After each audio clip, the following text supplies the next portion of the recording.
అభ్యర్థి అయినటువంటి మిత్రులు అనిల్ కుమార్ యాదవ్ గారు అదేవిధంగా 25వ తారీఖున నేను యాక్చువల్గా 24 అని నేను అనుకున్నాను. తర్వాత అనిల్ కుమార్ యాదవ్ గారు 24 ఫిక్స్ చేసుకున్న తర్వాత నేను 25కు మార్చుకొని 25వ తారీఖున నేను 24వ తారీఖున అనిల్ కుమార్ గారు నామినేషన్ వేస్తున్నారు.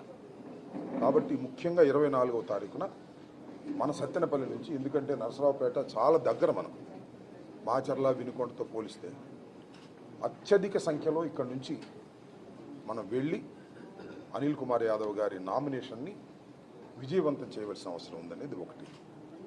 రెండవ అంశం 25వ తారీఖున నేను వేసే నామినేషన్కి మీ అందరూ కూడా వచ్చి నన్ను ఆశీర్వదించవలసిందిగా నియోజకవర్గ ప్రజల్ని, మిత్రుల్ని, వైఎస్ఆర్ కాంగ్రెస్ పార్టీ శ్రేణుల్ని గ్రామాల నుంచి కూడా తరలి రావాలని మీ ద్వారా వారందరికీ కూడా విజ్ఞప్తి చేస్తున్నాను.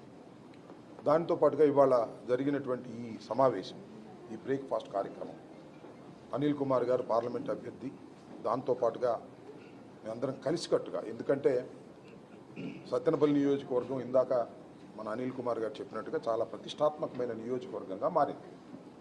కారణం ఏంటంటే తెలుగుదేశం, అదేవిధంగా జనసేన, భారతీయ జనతా పార్టీ మూకుమ్మడిగా వైఎస్ఆర్ కాంగ్రెస్ పార్టీ అభ్యర్థిగా ఉన్న నన్ను అసెంబ్లీకి వెళ్ళకోకుండా ఆపాలనేటువంటి ఒక ప్రయత్నం తప్పులేదు.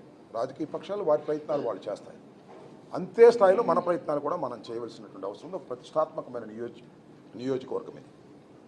ఇంకా రెండో అంశం ఏంటంటే వైఎస్ఆర్ కాంగ్రెస్ పార్టీలో కొన్ని విభేదాలు ఉన్నాయని, రాంబాబు గారికి టికెట్ ఇస్తే కొంతమంది చేయరని, ఇలాంటివన్నీ ప్రోపగండా జరిగాయి, చాలా పెద్ద ఎత్తున జరిగాయి. కొన్ని సందర్భాల్లో అసలు నాకు టికెట్ రాదనేది కూడా ప్రచారం జరిగింది. బట్ అన్నిటికీ తెరబడింది. నేను 25వ తారీఖు నామినేషన్ వేయబోతున్నాను.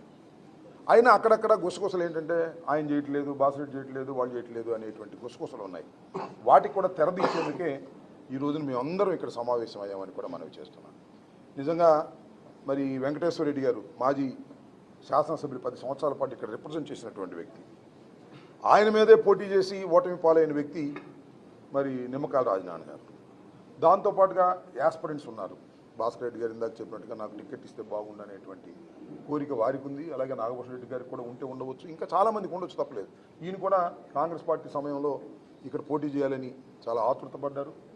వెంకటేశ్వర రెడ్డి గారి మీద ఆయన కాకుండా ప్రయత్నం చేసుకున్నారు. రాజశేఖర రెడ్డి గారితో చాలా సన్నిహితంగా ఉండేటువంటి అక్కడే నాకు పరిచయం. సో యాస్పిరెంట్స్ మనం శాసనసభకు వెళ్ళాలనో పార్లమెంటుకు వెళ్ళాలనో కోరిక ఉండటం తప్పు కాదు. కానీ ఒకసారి ప్రభుత్వం, ఒకసారి పార్టీ నిర్ణయం తీసుకున్న తర్వాత ఆ నిర్ణయాన్ని ఫాలో అవ్వాలి.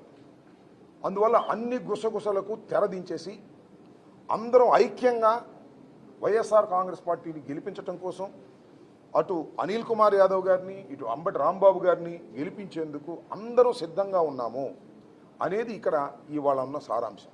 ఆ గుసగుసలన్నిటికీ కూడా తెరదించేసేసి అందరం గ్రామాల్లోకి వెళ్ళి గట్టిగా పనిచేసి వైఎస్ఆర్ కాంగ్రెస్ పార్టీని అత్యధికమైన మెజారిటీతో ఇక్కడ గెలిపించాలి. నేను మొన్న కూడా బైక్ ర్యాలీ అయిపోయిన తర్వాత ఒక స్టేట్మెంట్ ఇచ్చాను. దాన్ని మళ్ళా రిపీట్ చేస్తున్నాను.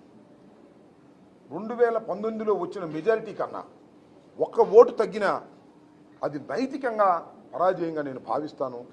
అందరూ కూడా కలిసికట్టుగా పనిచేసి 2800 పైచిలకు వచ్చినటువంటి ఓట్ల కన్నా ఎక్కువ 20,800 ఓట్ల కన్నా ఎక్కువ ఓట్లు తీసుకొచ్చి, నాకైతే ఒక కోరిక ఉంది.